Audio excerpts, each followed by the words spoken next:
పర్యావరణం కోసం, పర్యావరణ హితం కోసం ప్రాణం పెట్టిన వ్యక్తి మాధవ్ గాడ్గిల్ మనకిక లేరు. 83 సంవత్సరాల వయసులో పూణేలో ఆయన కన్నుమూశారు. మాధవ్ గాడ్గిల్ అనగానే మనకి వెస్టర్న్ ఘాట్స్ గుర్తొస్తాయి. పశ్చిమ కనుమలను కాపాడటానికి ఆయన చేసిన ప్రయత్నం గాడ్గిల్ రిపోర్ట్ అనేది ఎప్పుడూ చర్చల్లోనే ఉంటుంది.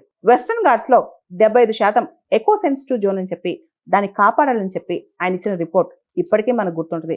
ముఖ్యంగా కేరళలో గత సంవత్సరం వాయనాడ్ ఇన్సిడెంట్ జరిగినప్పుడు మాధవ్ గాడ్గిల్ మళ్ళా వార్తల్లోకి వచ్చారు. ఆయన 31 సంవత్సరాల పాటు ఇండియన్ ఇన్స్టిట్యూట్ ఆఫ్ సైన్స్ బెంగళూరులో ఫ్యాకల్టీగా పనిచేశారు.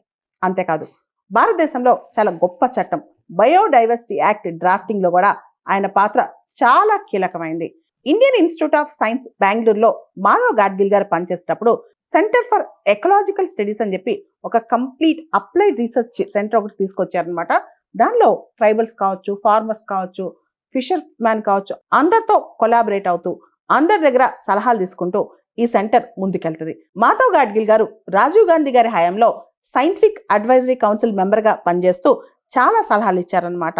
UNEP United Nations Environment Programme వాళ్ళు కూడా మాధవ్ గాడ్గిల్ గారికి champion of the Earth award ఇచ్చారు 2024లో.